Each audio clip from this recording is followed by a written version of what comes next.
It is Sunday. Do you know what that means? Of course you do. It's time for the all effing wrestling show. Jeffy, I have a question to ask you. Yes. What's on the show today? You know, it's interesting. We're going to watch 17 hours of professional power walking, and we're going to dissect each and every person, especially the guy from Azerbaijan. For real? Yeah. I mean, hey, it's the Olympics, baby. It's all about gold medals. Damn, ever since we changed to the AFW network, things going crazy around here. The shell company of the shell company wants us to start doing water synchronization dancing. I don't know what that is, but I'm looking forward to it. Me too. I am.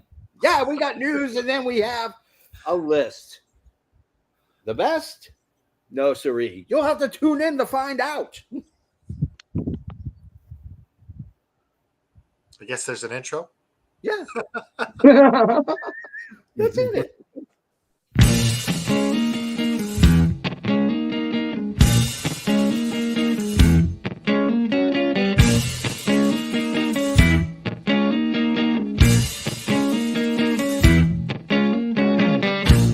Tell me what's my age.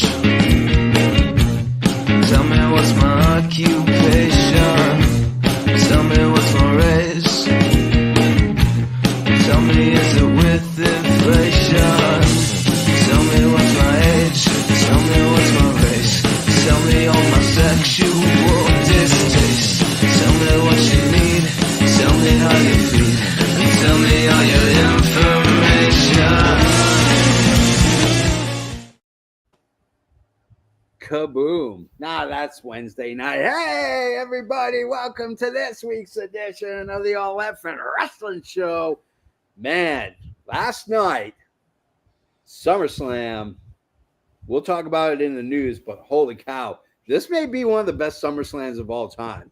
Top to bottom, it was a great freaking show. Four changes. It was crazy. Anyways, oh, geez. I'll show Timo. This guy, you know what it is? He's a grizzled young veteran is what he is. That's true. That's true. I mean, it's a bristle that takes you 7 days to chew him. Anyways, I digress. I am, of course, your famed Olympic power walker, silver medalist in the 2024 Paris Games. I am, of course, the JFB, James from Boston. And I'm, of course, the patron saint of professional wrestling. I am that gingered up, bubbly son of a bitch. I'm Canada effing dry, damn it. And I'd like to give a shout out to my good friend, Bad Take Kate. This guy's got the worst takes I've ever heard. But he has nice hair. He's got nice hair. You seen this guy hair? This guy right here that lives in the palatial Wayne Manor.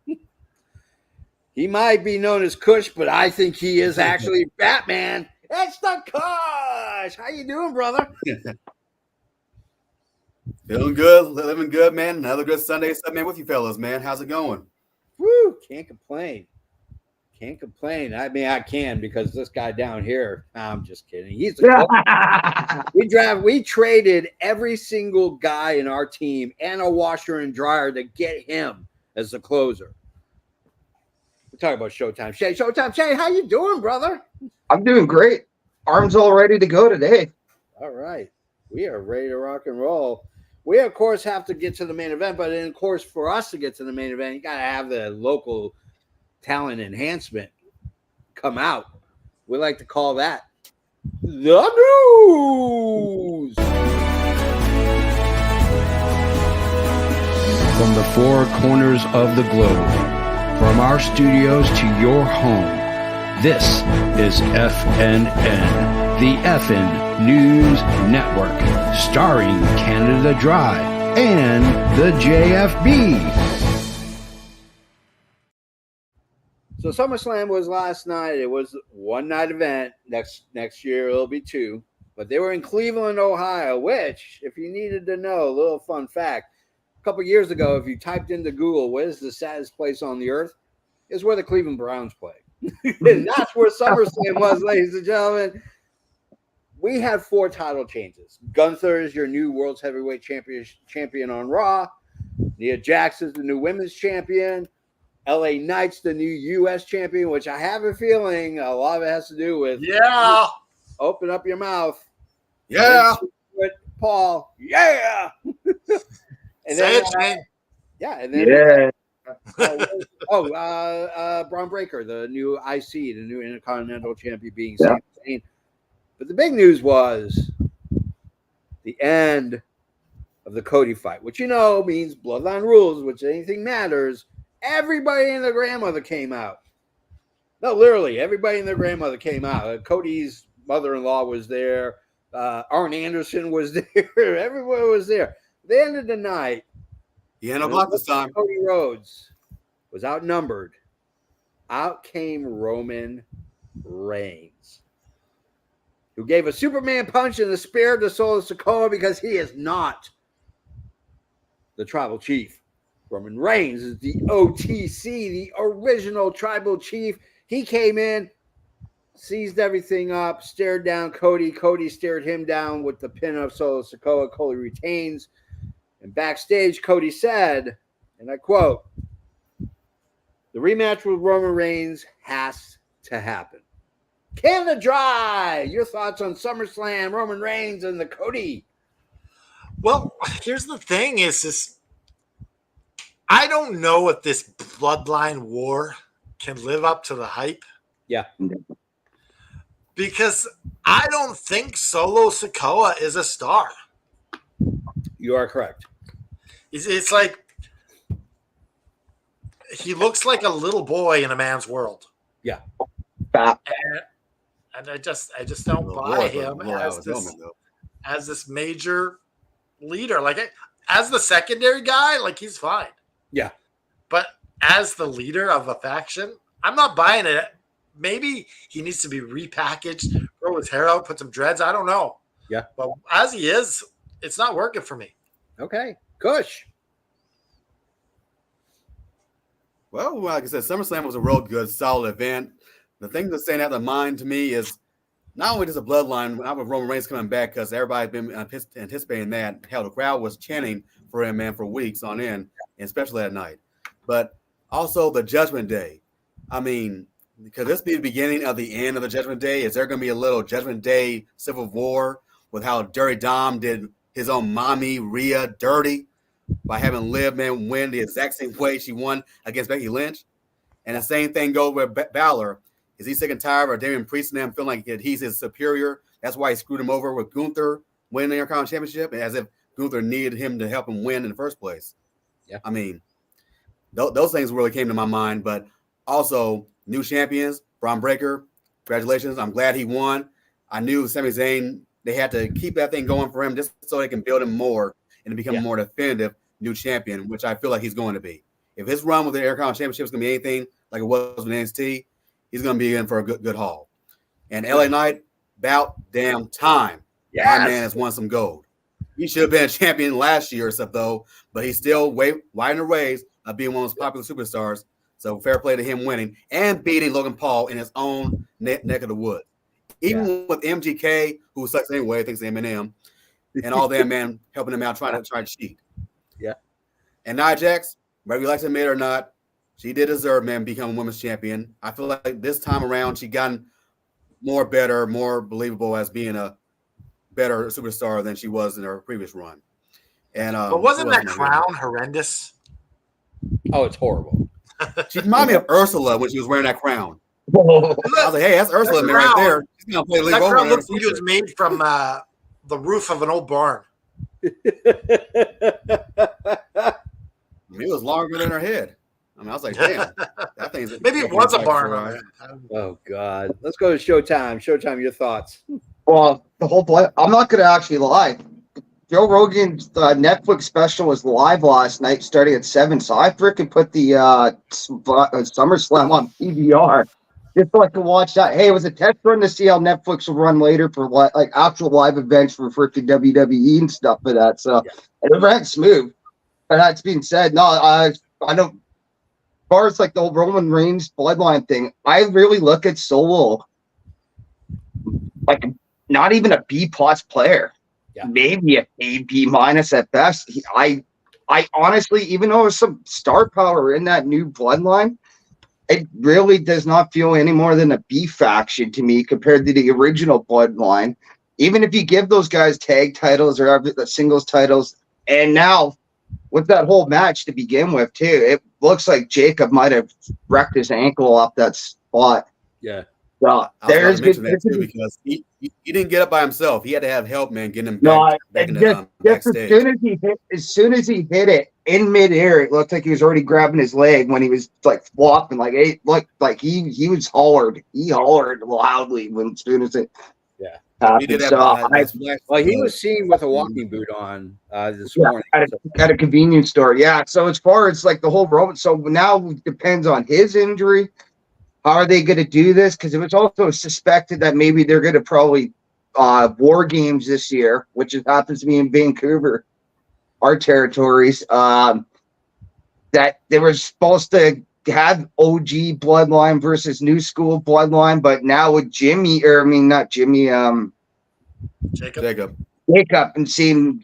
So we don't know what's going to go on there, and if that's actually going to be the case coming up in war games. But it's going to probably eventually be Roman and Rock. Even though it's going to be Roman right now against Solo, it's going to probably be Roman Rock eventually somewhere along that lines too. Yeah, I would be surprised if Rock actually show up at Survivor Series. I mean, he started his WWE career there. Yeah, That's a possibility. that's been rumored too. Somebody's thinking that it might just be Roman versus Rock, not even for war games, like one-on-one match at Survivor Series. Yeah. So I mean, they both debuted at Survivor Series. Roman with the Shield. Rock, yeah, it would actually be El Popo using a Cody term if they did. So we got one more thing about Cody, and that is he is trying to bring back the Winged Eagle Championship. I'm a big belt collector. I got about 5 or 6 in my collection. The Winged Eagle is probably the belt that I will always refer to as the belt of the champions when I was a kid. Like that Winged Eagle, there are not many belts that even get close to the beauty of the Winged Eagle. I'm excited for it. What do you guys think? You know me, I love that belt. Yeah, you do. The Brett belt. That's why. Well, not only mind it that, all. it just was a nice championship. Yeah. I wouldn't mind it title all. I that mean, some side plates on it. Why not? Yeah. Any title they're going to rehash, it might as well be the one. Just like kind of like the SmackDown tag teams in ways are kind of a tribute to the older. Yeah. So I don't know. Maybe you could, if that WWE logo on the top of the belt, maybe make it a bit bigger just to appease the. Yeah. You know what? Even though they just swapped the other way around for the IC belt, I don't like the IC belt design. It'd be kind of nice to see that kind of go more back to the retro look. Yeah. Well, you could take your time on that one and maybe bring it back because that IC title was around a long time. Yeah. Yeah. It was around for 20 plus years. I mean, it's different variations of the belt color, but for the most part, the design was pretty much the same forever. Yeah. So you got a little bit of time to make that retro cool again. Yeah. And they never looked more cool than when Owen Hart had it. So let's talk about Wow. let's talk about the 2 most dangerous places to work in. One of them is if you're a 12-pack a day smoker working in an explosives factory. That's pretty dangerous. Being backstage in AEW doesn't seem to be that safe either. We have a suspension. This is not kayfabe. This is a shoot. Britt Baker is now in deep shit with Tony Khan in AEW. She has been suspended. It all stemmed from a remark she made about a tout who is MJF's girlfriend and also an on-air talent. It got back to her. MJF confronted Britt Baker. Apparently, there's been some kind of falling out between those two over the last year. Forced him, didn't force him. He was compelled to punch a wall. Minutes before he went and beat Will Ospreay in a near 60-minute Iron Man match. Okay. And so people are not happy with the fact that MJF was the one who confronted her first, and then she's the one that got suspended and not MJF. Canada Dry, your thoughts on the working conditions? Well, I don't think it's the working conditions because this is commonplace in any workplace. Yeah. Yeah.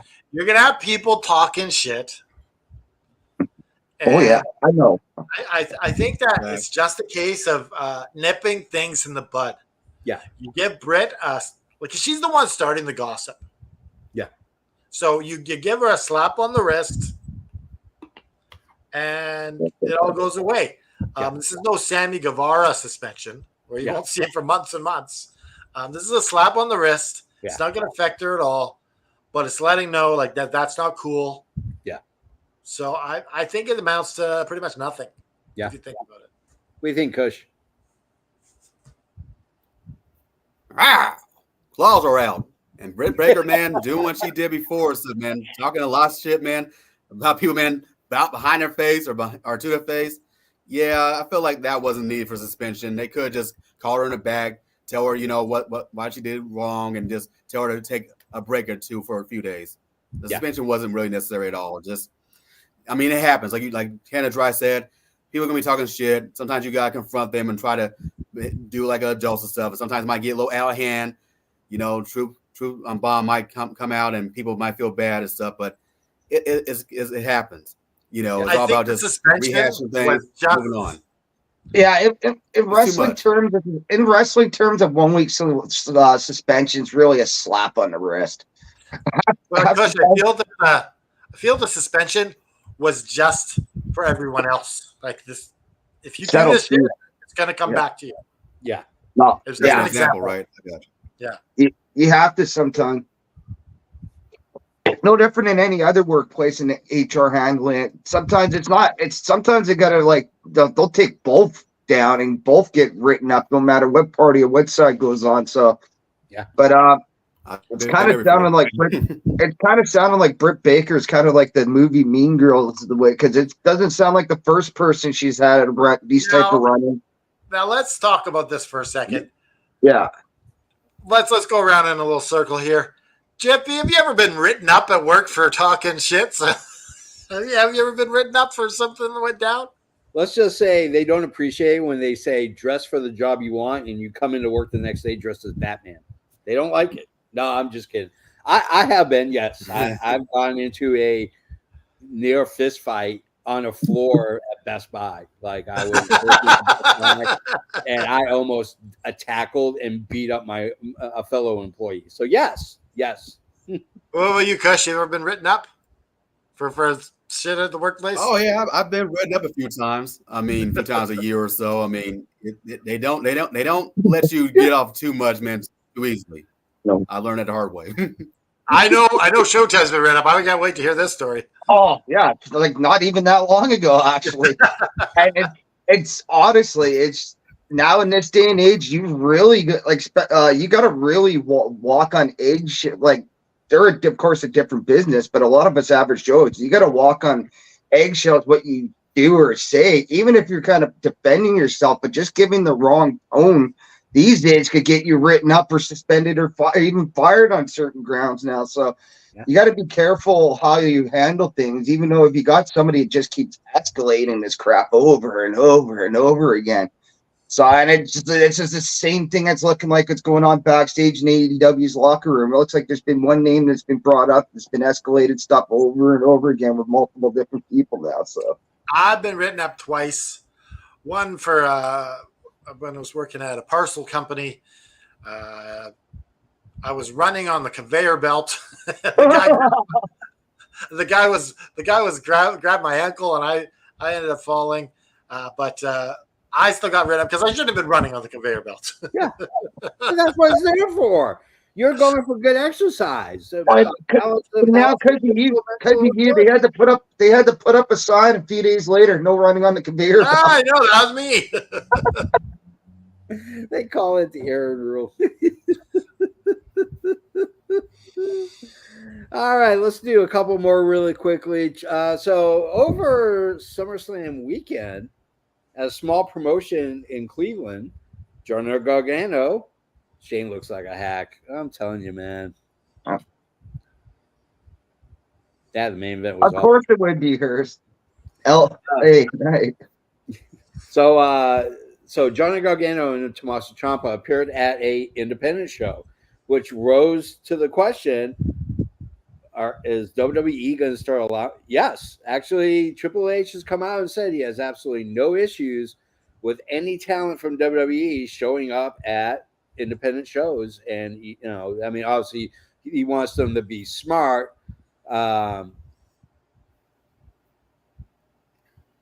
There you go, Tiffany Trim. She's got it right. Just watch wrestling, people. Just watch wrestling. But we have to report the news, Tiffany. Yeah. We have to. The network that owns us now, the shell of a shell company, insists when we knock off the shenanigans and we just And we're legally required to say this, JFB, and I'm going to get you to say it right here on the AFW network. You got to say that. Okay. Yeah, right here on the AFW network. Don't say as good as Isaac's, but I'll give it a pass. So let's do one more. Mercedes Monet's divorce is finalized. So if you were interested, guys, she's single now. Her and her Sarath Ton, who used to do wardrobe for WWE. So she says she's doing because she needs to get her freedom back. But then at the same time, she also mentions that he's the world's greatest guy in the world and was a great partner. That doesn't make any sense. Got to pick a side. That's all you got to do. So is she going to have to pay like alimony now or what? Ooh, yeah. Obviously, she's made more than he has. Unless there's a prenup. Actually, that's technically true if he wants to go down that road. Yeah. All right. Well, you know what? That's the news, which means it's time for us to get into the main event. No, I heard you made a new main event. I got one. You ready? Here we go.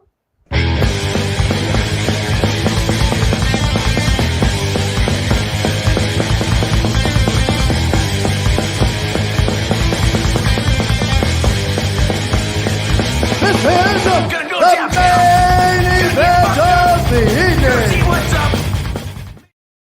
That is the new main event. And if you're curious what we're going to be doing today, well, it's pretty simple. We're talking about the worst gimmicks of all time. We have done some amazing best gimmicks of all time, but we've never delved deep into the recesses of the ick and mire and gooky, disgusting, sticky stuff that's at the bottom. So you might have seen this logo before. Yeah. The worst. Now, once a month, we don't like to be pretty positive, but once in a while, we gotta get our cigarettes out and start. Oh, sorry, Shane. Oh, Shane's trying to quit. It's like this isn't a good sign for him to see. oh well. Sorry about that, Shane. These guys. So we're gonna do this draft style. No, you can't have the same picks. No, that will get you a slap in the face by the commissioner of this draft. And now, in the first round with the number one pick, Canada Dry, who do you select? I'm gonna take Rosie, the superhero in training. This was such a bad gimmick because it literally said SHIT on his screen. Literally, like Vince probably thought this was hilarious. Oh, you're gonna have shit written on you. Superhero in training. Yeah. He probably was feeling in his head before he's giving him the name. And like his brother Umaga got a cool gimmick, and he got this shitty sidekick superhero. Roman Reigns' brother, by the way, too. Yeah, Roman Reigns' brother, by the way. This is Roman Reigns' brother. I mean, it is. Oh God, I don't even. I mean, how can you? I mean, he is literally the drizzling shits. There he is. That's Rosie. You know what though? Absolute nice guy. When I got they did a Raw taping at Pacific Coliseum one time. He was outside in the park. He was while he was in that doing that character at that time. He was pretty nice and approachable, talking to everybody in the parking lot. And who was his old tag team partner? I forgot. Just prior. That was So Umaga.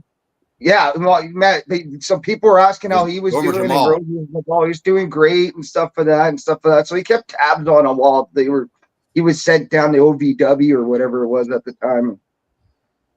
All right. What do you think? What do you think about Rosie, Kush?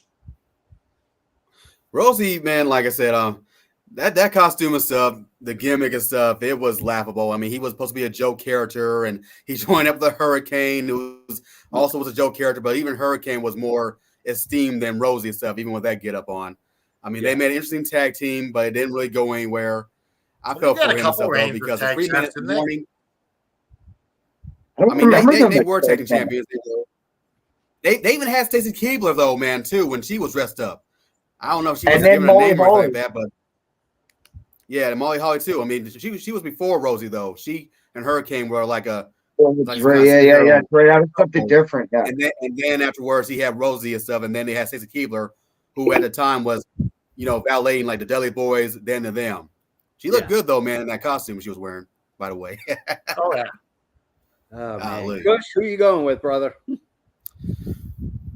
I have to get this out of the way. It's the first one, man, that I can think of when it comes to Survivor Series we mentioned earlier. And it was a big secret. And all of a sudden, he literally hatched from his egg. It is a gobbledygooker. Can't get any more goopier than gobbly. Oh, God. Yeah, they were building this up for weeks and weeks. Oh, I mean, it was going on. Surprise. Yeah. It could have been somebody from the territories. It could have been a new announcer. No, it had to be a large, their own big bird of WWE. Wasn't it Hector Guerrero? Yeah, it was Hector Guerrero in the costume. Yeah. Now, do you think the Gobbledygooker was going to wrestle at some point? And they just axed it? I think he was like their mascot. Yeah. That's basically what it was to me. He was a mascot, a glorified mascot for Survivor Series. I mean, I still to this day can't believe that they made Hector Guerrero wear that stupid mask. A guy who's famous for another person, man, like Eddie Guerrero and all that. Just like Rosie was a Roman Reigns, future World WWE Champion. You got a brother, man, of a future WWE Champion, Eddie Guerrero, being a gobbledygooker. Hey, right there shows the typical Vince. Somebody else that was a star elsewhere, and him giving him a burial character once he brings him over to the WWF for work. Literally, how many guys has he done that over the years? Doesn't matter for what territories. Yeah. Dozens. He bring most of them over just to humble them. Yeah. Talk about an anticlimactic ending to something they're building for weeks. In fact, he even had the area I mean, it was horrible. I mean, I get it. You got to do it for the kids, but at what point do you just say, "Not anymore, my friend. Not so fast"? I wish they showed man the looks Here's the thing: you could have brought the gobbledygooker in for Survivor Series. There would have been nothing wrong with that. Yeah. But don't build it up. Just bring him out as a sidekick. It's okay. The mascot. But don't build it up like who's in there. Like that's what. It's like you're getting a birthday present. Someone's promising you for months, and then you open it up and it's a shit sandwich. Yeah, Ooh, that's gross. I love it. Jade, who are you going with, brother? Oh, my first pick, literally, those were names I was actually thinking of on my list, but my first pick probably can't be top. It's got to be Eugene, and oh God, Eugene. It's not, you know what? Nick Dinsmore honestly showed how much of a really great talent he is, especially the explosive moves he would do as that character. And unfortunately, he could never recover from that character and be back on the big show again as something else. He's got look as Eugene. There's no way you can freaking hide that look again under a new character later on. Yeah. Unless you put him in a mask. Unfortunately, man, Nick Dinsmore got done. Another example of Vince McMahon really screwing somebody over that was doing good. And the fact though, he's still, I think he was training NXT wrestlers for a while or something along that lines or so. It goes to show how much of a good actual wrestling mind and eater he is. It's just unfortunately he was really done dirty with this character. But my God, yeah, did he not like actually like do a good job as possible, like with what he was given there? He did. I mean, he he made that did thing, what man, he as could. good as he could. I mean, he had a thing with William Regal though. They had a nice little buddy cop man relationship with each other. You know, it definitely. And the fact that he was like Eric Bischoff's nephew. That's how he was brought in, was Bischoff's nephew or something like that. Yeah. And that guy Barry Bischoff too, in association, man, for him being his nephew. It was a little red man from McMahon to Bischoff, making him pay man for those Monday Night Wars. Oh God, this was such a bad idea. You know, like you can never, and I'm so glad we've moved past shit like this. Because it's like it's taking someone's disability and turning it into a gimmick. So bad. Yeah, it was a poor taste in that aspect. Yes. Like, but Densmore did a great job. He did. Oh yeah. I mean, for a few years though, man, he was over. Oh yeah. Even had a match with Triple H at SummerSlam. Yeah. Talk about SummerSlam. Yeah. That was an actual match. Yeah. It wasn't Real Regal versus Triple H. It was his character man versus Triple H. Yeah. Let's go to my pick. This was probably one of the worst debuts as well as one of the worst gimmicks. I mean, to fall through a wall, have your helmets fall off. I'm talking about only one person, and that's this guy. That's Shock Master. You had probably one of the great workhorse wrestlers of all time. And they put him in a furry vest, a sparkly stormtrooper outfit, and walked him through a wall, which he tripped, fell, his helmet came off, he put it on. You couldn't hear a word he was saying out of his helmet. And then Arn Anderson's voice comes in.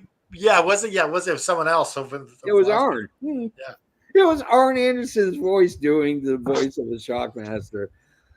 It was, oh God, it was horrible. It was absolutely horrible. What do you guys think? And you had like the legends like Sid Vicious, Booker T, Sting. Yeah. You know, a lot of these future legends and stuff, man, right there are waiting for the arrival of the Shockmaster. And then that stuff happened. I remember all of them having different takes. Like Booker T was saying, "Oh shit, like this for real? This jobber is really the Shockmaster." Like they couldn't keep their laughter and stuff. It was so over the top. See Sid Vicious actually almost break is hilarious. It's absolutely hilarious. How can you not? I would have laughed around on the spot. I wouldn't care. But you know what the good part is though? They had Haku Ming when they was interviewing like on the Dark Side of the Ring. He was laughing his ass off because he never seen that before. Yeah, he's like, that was him. He was the Shockmaster. He was laughing for a good minute and a half, man. That's one of the best things that happened. I think him and Tugboat were friends there. Yeah. And he's like, the gimmick came off, the way the gimmick came flying off. And he says, you can see him. I was almost crying laughing watching Haku just keep mentioning and almost like, yeah. I was laughing with him, yeah. Oh, man, that whole scene. Oh, that was amazing. As bad as the Shockmaster was, yeah.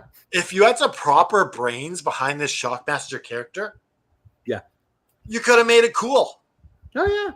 Like you get some shock sticks with this guy. He's going around shocking people. Yep. They could give him a bear mask, though, too. Yeah, you can't have that stormtrooper mask. Yeah. Put a Vader mask on him or something. I don't know. Yeah, something like that. Something where you see. Yeah, the fact that they gave him the stormtrooper mask, just spray painted with, and forgetting the fact that, hey, he needs visual.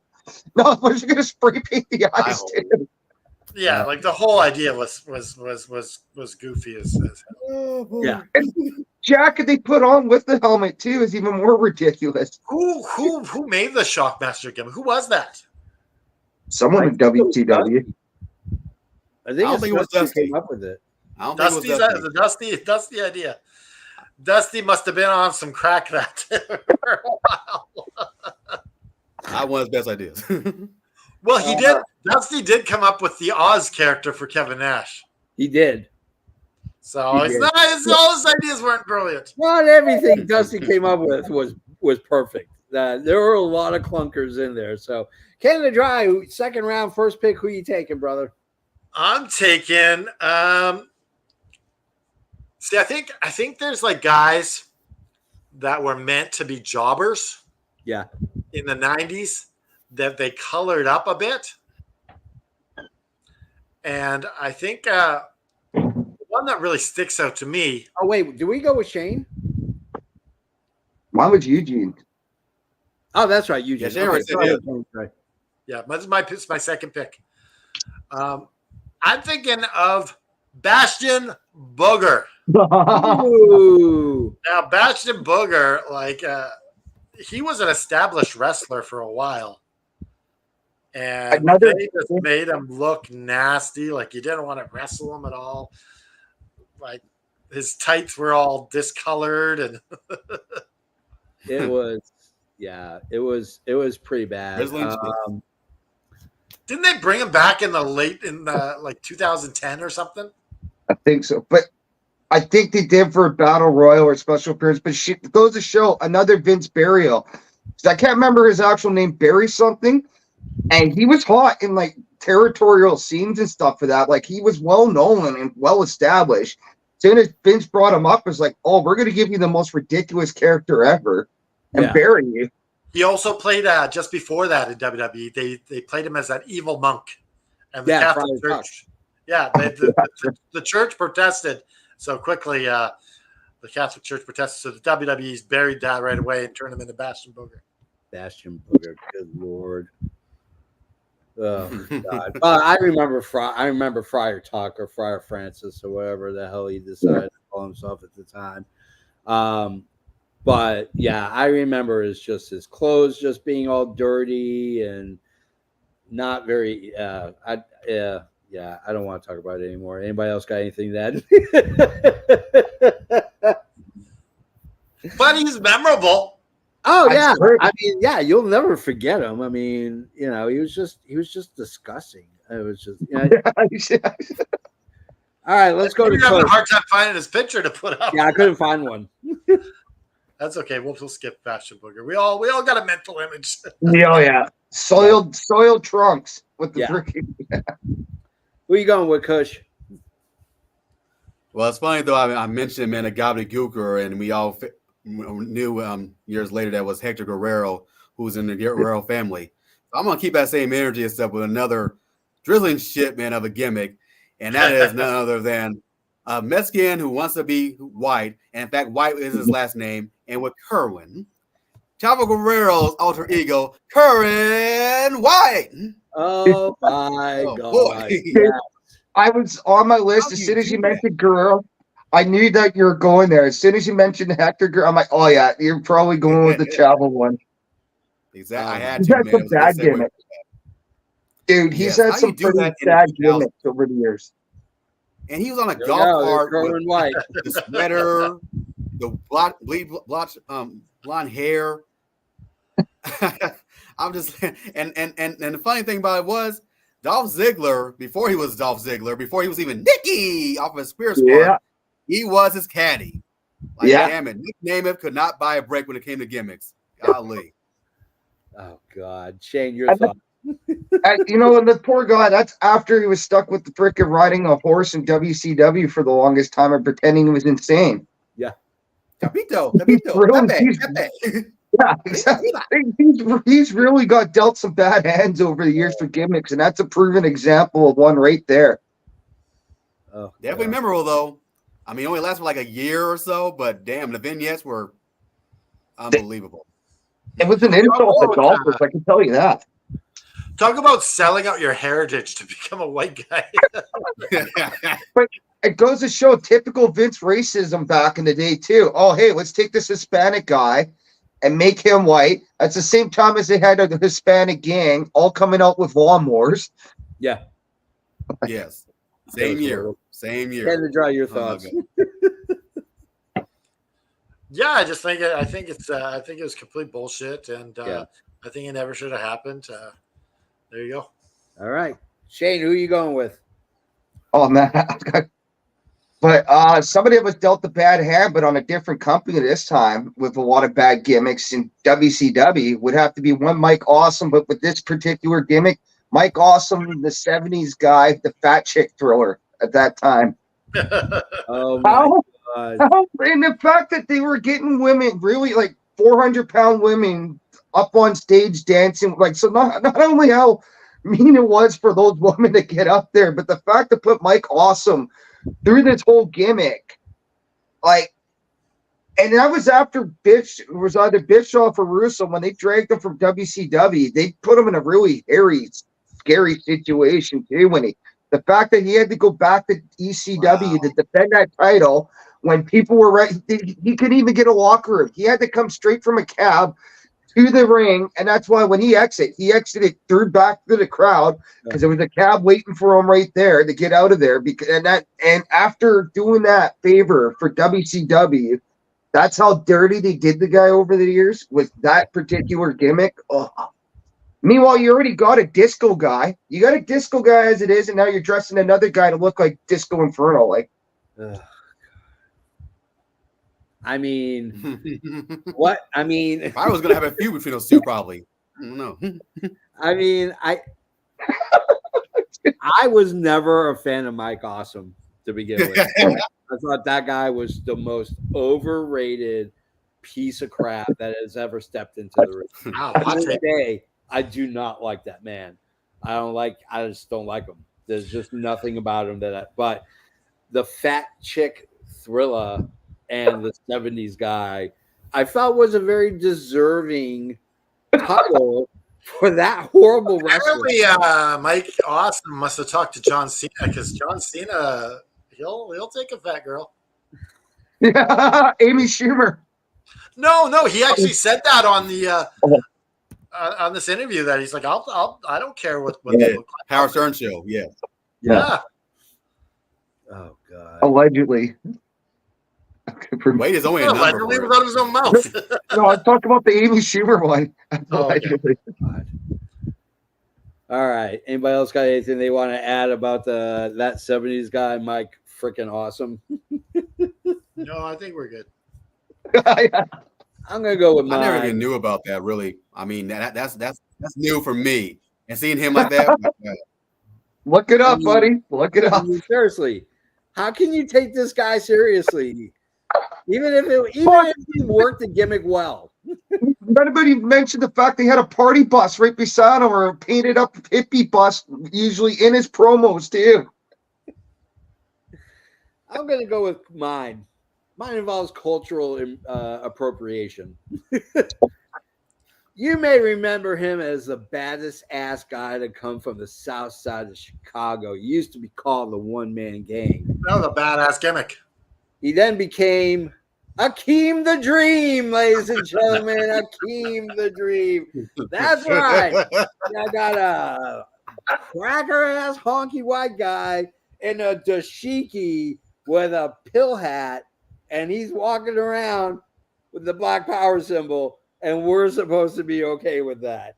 That was the worst. No. You basically, like, I have a male dog. I have Squirrel, and I love him to death. But as soon as we could, we neutered that son of a bitch. Vince McMahon neutered the one-man gang by just making him Akeem the Dream. And who was his valet? Who was his manager? It was Slick, right? Yeah. Yeah. Like, you talk about one of the best gimmicks of all time in the one-man gang. You know what's hilarious though? The fact that Big E dressed on him on a Halloween episode of SmackDown one time was awesome. He did. Oh God, it was. Big E would have been more suitable for the gimmick than him, really.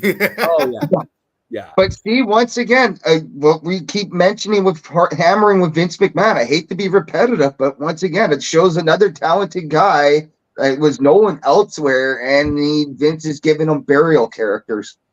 Because as soon as he left WWE, he became the one-man gang again. Yeah. One-man gang was great, man. Should have been all along. He should have been all along. About a year ago, I went to a convention, and he was there, and I was really excited because I had an 8x10 of him as one-man gang. And I gave it to him and said, "Would you please sign this?" And he goes, "No, I don't sign outside 8x10s, but you have one that I have." And I said, "Oh, great." It was of Akeem the Dream. It was not one man gang. It was a Key in the Dream, and I'm like, so you sure you can't like? Because this was who you are. This I don't know what this was. He got pissed because I was like, come on, man, I'll pay you an extra $10 just sign my picture. He's like, no. That is interesting. Like, he's hanging on to that gimmick. Yeah, that he's hanging on to it. Like that was his WWE moment. Like crazy. You know what? He might also have a HOF deal in line too. Yeah, I think there is still figures of this day of sets. So, Yeah. So. All right, Canada Dry. Who's your third pick? My third pick is one of the great wrestlers of WrestleMania 1. Yeah. Matt Osborne as Doink the Clown. Okay. Like this never should have been a gimmick at all.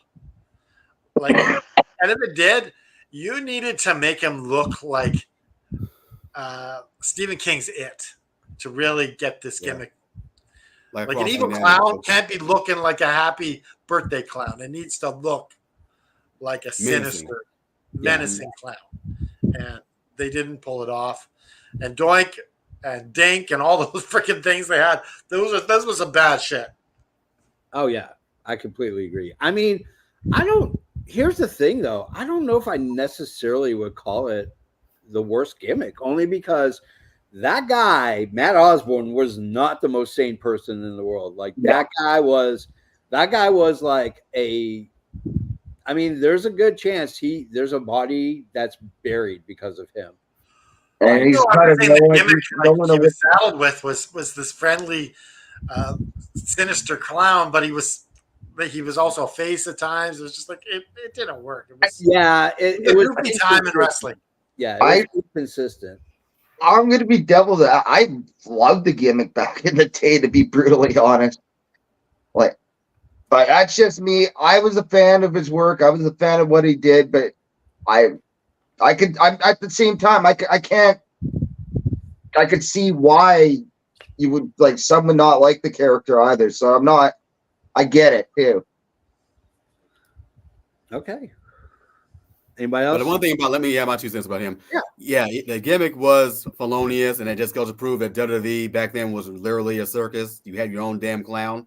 He just like with Guys Desmore with Eugene character, he milked that thing as much as he's worth, and kind of got over a little bit anyway and stuff. And they even tried to replace him with other versions of Doink the Clown. It just didn't quite work, and that's what kind of had it to his own demise and stuff. But while he was original Doink, he made that thing work for all his work. And Matt Osborne kind of brought that character ECW called Reborn, Matt Reborn or whatever. Yeah, I like that version of the Doink. It was like minimal amount of makeup. He just looked like a deranged, looking angry and mad and insane. Yeah, that's how it should have been to begin with. Yeah, that's fair. That's fair. All right, Kush, who you going with pick number 3? Well, I think probably nobody thought of this gimmick. Well, I should say these 2 guys doing this gimmick. And this is like back in Ruthless Aggression era. And you can talk about Attitude era, you can talk about New Generation era. They had some hokey characters and some crazy things that's going on, especially with some gimmicks. But this one right here, this thing didn't last a year. I only think not even 6 months. And it was on SmackDown. SmackDown, you want to talk about a circus. I don't want to mention some of the gimmicks they had going on, because I know we're going to say that later on in the show. But the one that's standing in mind is this tag team, and they are just known as these 2 words. And we're all very familiar with what the second word is, since we have one, and they are called none other than the Dicks. Oh, yes. I might be when I wasn't watching for a while. I remember when they was just getting started, like around mid 2005. They was even there when Randy Orton was a sole survivor in Survivor Series, holding him up when he won before Undertaker made his triumphant return. And Orton and his dad man tried to kill him in cold-blooded murder in the casket. And he came out of that flaming casket, and they were like they're holding Randy Orton. He was trying to tell him, like, no, you motherfuckers, get me down and shit, man. Undertaker's here. I remember them. That's them. Dicks, yes. That's James Dick. right there. It's like, are we running some kind of male escort thing going on? I mean, these guys were in black suspenders, bow ties. I mean, they were like Big Dick Johnson before he was even a thing. Yeah. You know, with that gimmick. It was just like, what the, like, it was what so it wrong. is? It was Vince in a meeting, and they said, Vince, we 18 to 35 males, we got them. But we're missing 21 to 45-year-old females. Oh, I know what they want. They want dick. Yeah, here they are. There they are. What's better than one? Have two. Two for the price of one show. My God. That Anybody was else want to crazy. add anything about the dicks? That's why they went away. I to don't make room. remember. I can't comment. I don't remember them at all. I don't remember them. I think even vaguely. Yeah, I remember. That's how long they lasted. They didn't last a year. They was only there for like a few months. Yeah. I remember that. All right, let's go to Shano. Well, I already gave reference to him earlier, so I might as well go with this horrible gimmick too from WCW, Disco Inferno. There you go. And the fact I can't even give credit to the guy behind the man because that guy's also a douchebag. He's just as douchey as his character is. I'll just leave it at that. Oh God, he was. I think his finisher, the Chartbuster. Oh, sorry. And the fact, the only reason why he was like wasn't even really truly officially a Wolfpack member was just because like Scott Hall just felt sorry for him and dragged him along for car rides and shit like that. Yeah. Like, if you want to hear the most unpopular thoughts on a wrestling perspective, listen to Keeping It 100 with Conan or whatever other podcast Disco Inferno is on, because that guy knows more about wrestling. He doesn't know anything about wrestling. Like, this guy is a complete and utter idiot. I don't agree with anything he ever says. Most of it is just verbal diarrhea that's just coming out. He is just, I mean, I just don't. You know, as bad as Disco the person is, I didn't mind the gimmick. Yeah. He had the look. I didn't mind it. Like, I just don't like the person. As a kid, I didn't mind it, but when I'm looking back at old WCW quit, and I'm like, man, this really sucked. I guess maybe being older, different perspective and stuff like that, and maybe because of now I'm actually got judgment towards the guy. So, but when I watch it back, I'm like, ugh, ew. I never really hear him or listen to him on his podcast, and what I've heard from him, I don't want to waste my time and stuff anyway. Listen to him. I mean, even Jim Cornette and them or Bubba Ray Dudley worth listening to him. So, but with the gimmick thing, I agree with Ken and Dry. I mean, I was cool with his gimmick and stuff. It was something, man, that makes him stand out. He was always dancing stuff everywhere. He was a decent worker and stuff inside the ring at best, but he was still memorable when it came to WCW. When I think of WCW, I think of all the gimmicks. He has definitely come to mind. Yeah. All right, I'm going to go with mine. Back in the day, so there's a thing called vertical integration, where you can integrate different aspects of your business and funnel it to receive more revenue. Vertical integration. So WCW decided to do vertical integration. They've done it a couple of times. RoboCop, any stupid TV show or movie Hulk Hogan was in. Vertical integration, my friends. But there was one.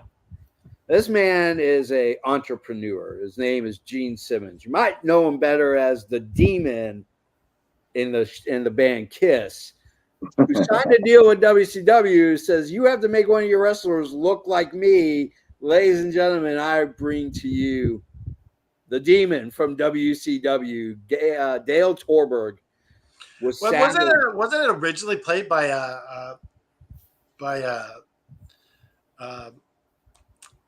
who's the Hawaiian guy? Adam. I think that was the plan, but then they went with him instead, or what? Yeah, he debuted. Adam. No, it was Dale Torberg that debuted. He's always been the Kiss Demon. The other guy when they brought him out for the Kids concert too, the whole unveiling was during the Kids concert, and sliding him out on some rail system and exposing a box after or whatever. Yeah. I was thinking about that on my list too. And then they had the girlfriend Asia. The Asia was the WCW version of China. Yeah, exactly. Oh God, it was horrible. I mean, like I get it. I mean, obviously Gene Simmons paid a lot of money to, and I mean, don't get me wrong, Gene Simmons is probably one of the smartest businessmen out there. I mean, this guy owns Kiss. Not Paul Stanley. He owns the looks, the makeup, he owns everything. And this guy merchandises like there's no tomorrow. You want to die and be buried in a Kiss coffin? Guess what? They sell one. This was horrible. Now, if you push the Kiss Demon into a title position, and you give him a proper push, does this gimmick not look so bad? No. And the fact they just kind of made a mockery out, and they made a mockery of Raven after when they kind of put him into like a new flock with him. It had like Vampiro. Like I'm a fan of Vampiro, but this just looked bad. And then ICP was then brought with like it was, and I was like near right before Raven actually called it quits and went back to ECW. Did you kind of see the writing on the wall then what was going on? So yeah. Absolutely. Kush, what are your thoughts on the Demon? He felt like he's like a reject off the band Kiss. That's just basically what he looks like. If you ever like want the to see wannabe one, like kind of like Carlito to the Judgment Day and stuff. This is what wannabe right now. Yeah. If you want to see a great show, they're in Florida, but they do tour nationally. It's a band of little people, and it's called Tiny Kiss. And it is freaking amazing. One of the best concerts I've ever been to is Tiny Kiss. Let's go with pick number 4, Canada Dry. It's your turn, my friend. I'm going with a gimmick that didn't last long at all, but it was very memorable. We're talking beaver cleavage. Oh my God! That was my next loaded one. Yeah, you had one of the guys from the Headbangers dressing up like the Beav, and he had this hot woman with him that had some cleavage, that was playing his mom. It was just ridiculous. It was really freaking bad. He had a little beaver hat on. Oh my goodness. The thing I questioned though, when he then had when he broke kayfabe backstage and walked away, was that actually supposed to happen? Was that WWE actually influenced him to pretend he broke kayfabe and said the hell of the character, or was that actually all? Did he actually snap on camera and said, "Screw that"? They might have had a talk backstage, like, I can't do this shit. And it's like, well, but we'll do this. And you can pretend you're pissed off. Yeah. Yeah, and then the mother was actually then his girlfriend in real life, Mariana, which then they ended up giving them bad gimmicks with the whole her thinking Chaz beat her up and stuff like that gimmick. And he got done dirty after the match there. Headbangers split up. Absolutely. Kush, you got any thoughts? Yeah, that was a very, very interesting gimmick. I mean, I knew they were talking about leaving the beaver, and the fact that he was an overgrown man, like in his 30s, dressing up like some kind of 5-year-old boy from the 60s and shit, and his mom have cannons, man, that would make Dolly Parton blush. It's just over the top. I mean, and then the incest thing, overtones were really just sealed the deal for that. I'm glad it just didn't last too long. Yeah. So we want to do 4 picks, you think? Or 5? Yeah, we can do 4 picks. Okay. We can do 5. I mean, we have 58 minutes. Yeah. Yeah. Okay. Kush, your turn, my friend. My turn? Okay. Yep. Speaking of SmackDown, when I was talking about the dicks and stuff, man, around that time, SmackDown really had some gimmicks. It was like they were going back to the old school era stuff, man, when it came to these larger than life characters. But the one that definitely, and I'm sad to even admit this, that sticks out in mind is this guy who was a henchman and an enforcer of Nunzio's group called FBI, Full-Blooded Italians. I'm not talking about their gimmick, but it's going to lead on to that. The guy who was a tough guy, who's Vito, became wearing a dress. Oh, okay, I remember that. Guys wearing flowery freaking church dresses every single week. And part of his gimmick is when he's touring the dress up and down, showing his banana hammock, right? He's ready to charge at you. Yeah. Yeah. That it is. Oh God. Can't forget it. I don't know. You might not be able to find a pick for this one. I'm looking. There is. Yeah, you try to. It's hard. I was similar to how Saturn was done dirty too. Oh, with Moppy? Yeah. No, but With the dress. yeah, he had to wear Yeah. a dress gimmick for a long time. It wasn't bad. I mean, He did. I enjoyed Saturn in a dress. He He pulled it crawled up so Vito better. could run. I mean, realistically, He it's not crawls far so from Vito who can he is run. in real life. Perry Saturn's a nutcase. I've met him multiple times. This guy's not right in the head. I don't know if it's the chair shots or whatever. I mean, some of the scenes they show with him and Moppy and talking to him and stuff, though, probably ain't that far off of how he is. Yeah. Cuckoo for Cocoa But yeah, Puffs. Vito's definitely my pick. He was popular though. He was memorable for that gimmick though. But yeah, Vince McMahon I guess he just looked at him like, yeah, let's make you feel like feminine and stuff, man. Just have you wear a dress stuff. If you're tough, be tough in a dress. All right, Shano, what's your fourth pick? I'm gonna have to go with something really memorably bad and kind of more recent. Mr. America. Oh, The fact that it's not Hulk Hogan. Yeah, like the fact it's not Hulk Hogan, but I'm gonna do the exact same poses as him. It was just they didn't even attempt to hide it. It was so bad. oh my God. I remember The going. crazy part about that is the lie detector test. Like, how the heck is he not so Hogan taking a lie detector test? Here's now we can settle this debate because I feel like it's a heated debate that's going to go on, and that's this. Yeah. I mean, does he look? Hey, it works for the FW logo. That's perfect. By the way, I just want to let you know, I had a friend ship me a 6-pack of the Real American beer. Yeah, it is really, really bad. Yeah, it's worse than Bud. Like Budweiser, it's worse than Budweiser. It's worse than Pabst Blue Ribbon. Like it's not fair. That's fair. It's horrible. Anyways, Says the guy should have won. I want to taste some Bret the Hitman Hard Ale. I want to taste some Hulk Hogan beer on the show. Yeah, we should do that. All right, let's go with mine. Man, oh man, oh man. You know what? There are the one thing that's great is that not only am I a professional wrestling fan, but I'm also a hockey fanatic. Like, oh, you took my pick. I am a hockey fanatic, but there's a point where you just have to say no. And ladies and gentlemen, this is the point. The Goon, ladies and gentlemen, the Goon. Okay, this guy dressed up in hockey gear. He had white soles around his shoes, so it looked like ice skates. It was the worst piece of hot garbage in that. Let's name him after a profession. He's known as the Goon. For those who don't know hockey terminology, the Goon is the guy who beats up people for no reason whatsoever. Like a good name, like Glatt.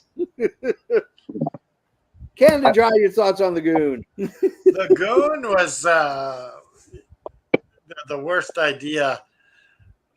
Whenever you try to integrate other sports into wrestling, it's bad.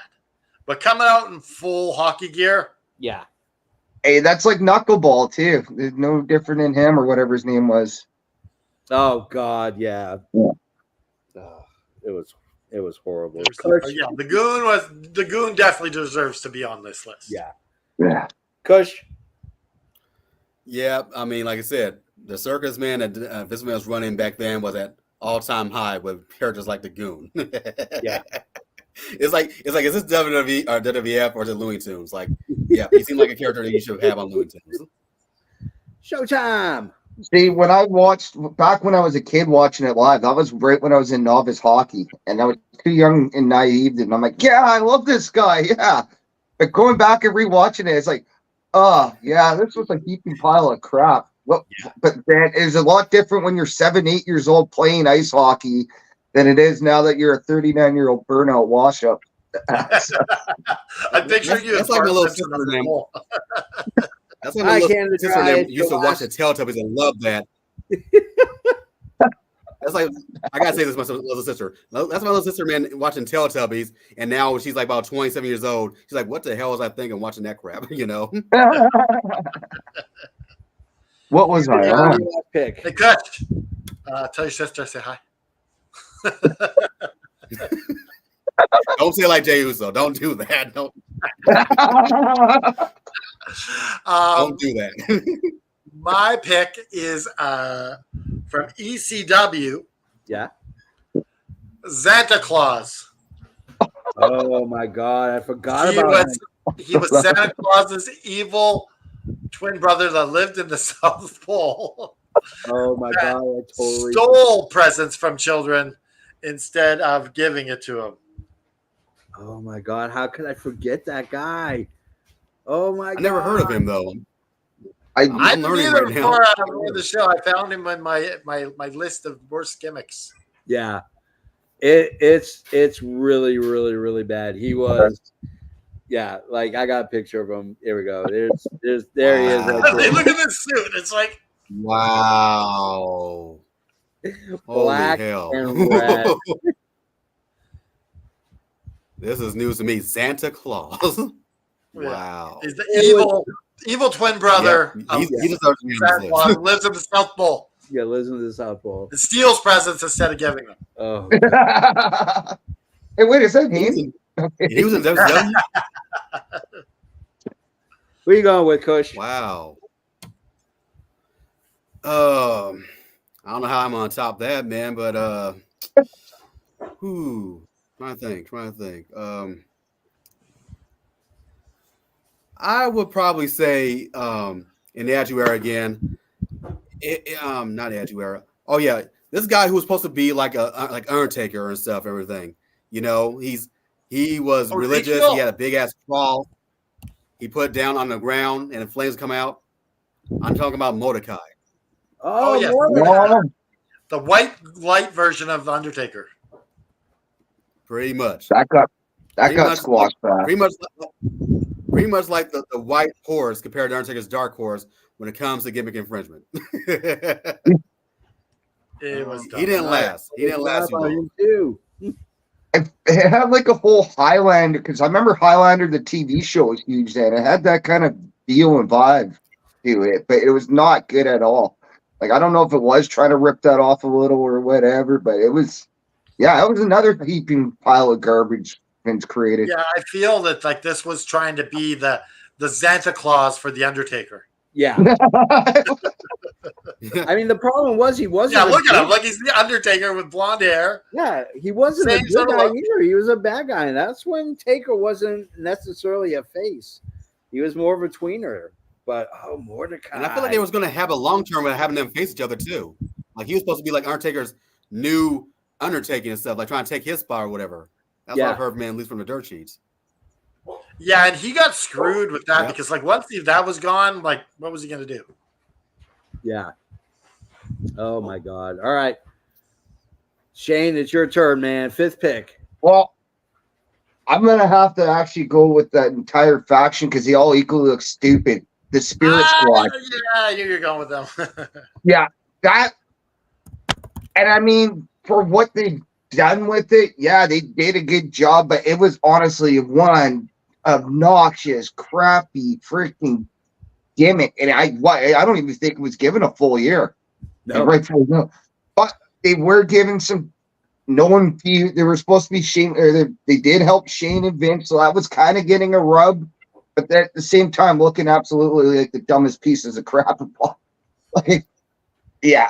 It was. I had a hard time between that or Billy and Chuck, but I'd say that was worse than Billy and Chuck. So Billy and Chuck was entertaining. Yeah, exactly. Yeah, this was just obnoxious.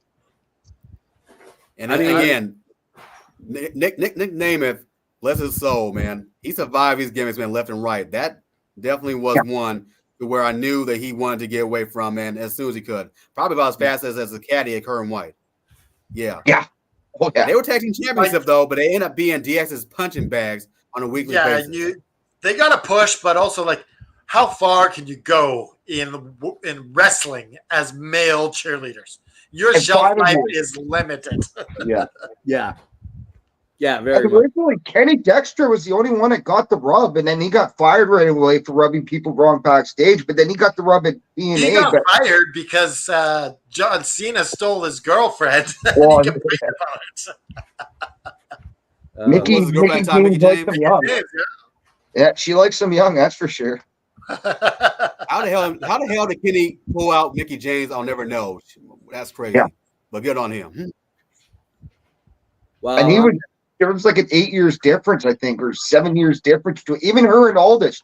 Aldis is younger than her, so she seems to like date guys that are younger than her. Our age. He's my age. He's like 37, 38 years like old. Mickey's 39. like 42 or something now, or 43. I'm gonna go with my last one. he looks And good though. I'm going to do it in honor of there's solid proof in life that no matter how shitty of a gimmick you're given, you always can end up on top. And one day you too can finish your story and become the WWE Universal World's Heavyweight Champion. But I'm talking about a guy who used to call himself Stardust. Cody Rhodes had some of the worst gimmicks in the world before he became Cody Rhodes. That was hers. I thought you were actually going to say Cody at first when the way you let it up. I think that Stardust, he did such a great job with Stardust. Oh, he did. Like he did it to the best. Like look at that. Look at him. Like, this smile is brilliant. And the little snap he did at promos going. He was given a pile of shit. He put some parsley sprigs on top, put it under a piece of toast, and called it dinner. I mean, that's what he did. And he would have done this in the 90s with Goldust. He would have been over like Grover. Yeah. They would have been tag team champions. They would have been tag team a lot much sooner if he was around that time. Yeah. But yeah, he definitely implemented that in his moveset to where he was moving and acting like Stardust. Even when it came to his moves and stuff, he came up with some original way of doing his moveset. Yeah. And the way, and even Goldust, even Dustin Rhodes, man, was like taking it back, like how committed he was into playing the role for a while until they eventually had a few with each other, and then it went all downhill from there from him. Yeah. But Cody sold it just like he sold his other gimmicks and stuff, man. You know, that he had before it became the American Nightmare. So much credit to him anyway on his versatility.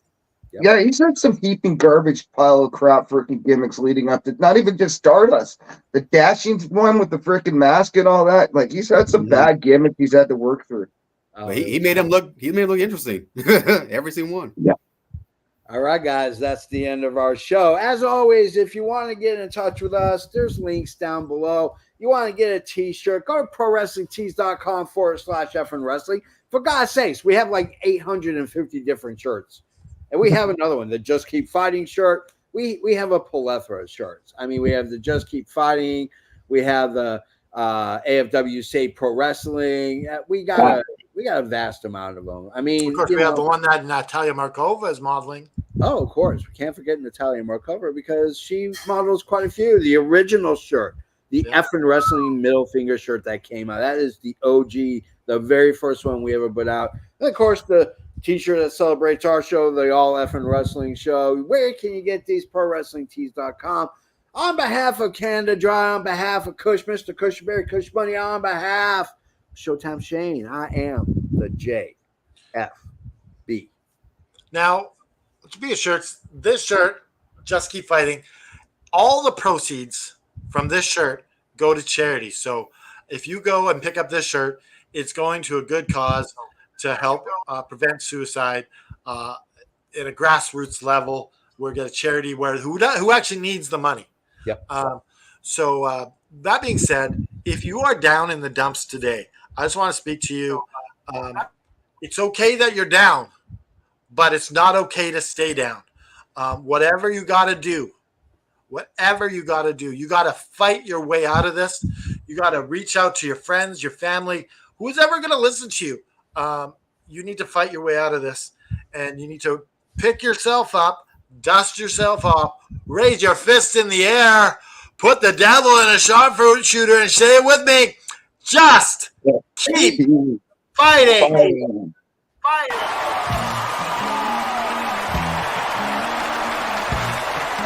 This has been an effing worldwide media production.